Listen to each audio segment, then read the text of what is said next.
kakanta ng national anthem, kahit tatayo pa rin po kayo ulit. Alam naman, upuan yung ating flag. Sino ba ditong... Itaas ang kamay kung Pilipino tayo. Mahal natin ang ang Pilipinas. Antok pa po. Sige po, national anthem.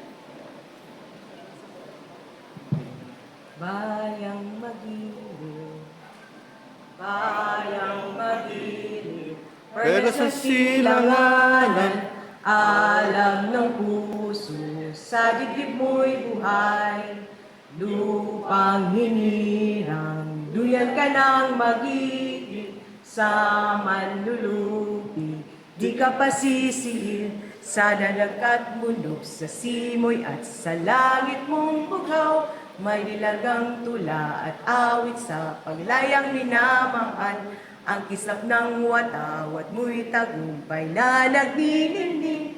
Ang bituin at araw niya kailan pamay di magdidinding.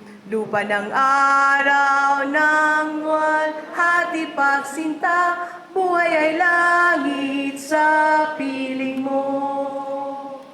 Ang ligaya ng may mga api ang mamatay ng dahil sa'yo. O, pwede na po tayo umupo. Salamat po. Ako po, napakilala ko na earlier, pero ako rin po ang presidente ng Zonta Club of Makati, Ayala.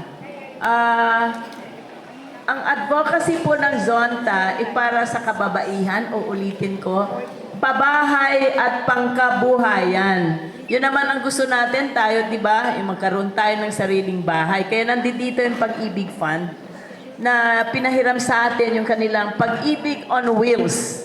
Malaking bagay po yan. Kaya tulong-tulong po tayo lahat para magkabahay. Papakilala ko lang po sa inyo yung isang past president din po ng Zonta, si Dr. Mildred Vitanggol. Mildred, pakilala kita. Pwede ka past president, siya yung sponsor, Zonta po mag-sponsor ng ating meeting na to. Of course, in cooperation ng LTAP. Okay? Magandang umaga po sa ating lahat. Kumusta po kayong lahat? At mabuti naman po at may pagkakataon po na tayo ay nagtipon-tipon.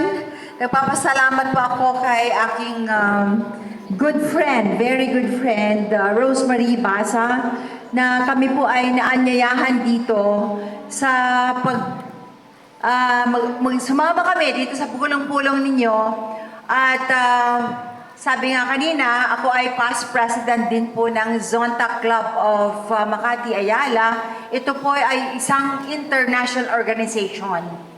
At isa din po sa aking representing po yung isang grupo na kung saan ay ako po ay founding chairperson ng HELP Pilipinas.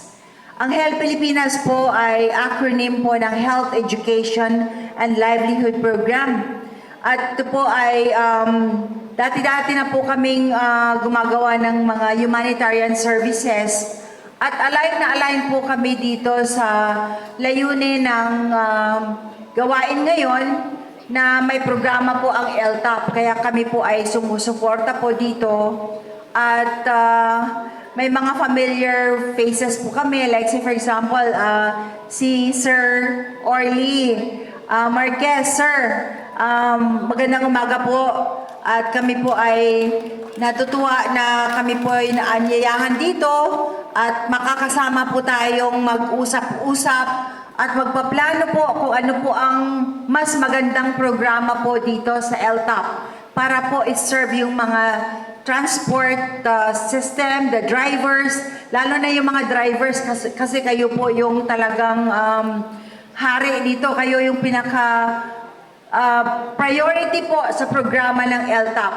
At kanina po na-inspire po ako sa sharing po ni past Yusek Miranda LV Medina. At ako po ay talagang natatouch po sa kanyang advokasya. At suportado po namin yung gusto niyang mangyari na holistic approach po ang maging pag-usapan para lahat-lahat ng magandang programa para sa mga drivers po ay talagang matugunan at sana po ay tayo uunlad sabay-sabay. Maraming salamat at magandang umaga po sa ating lahat. Salamat po. At ngayon po,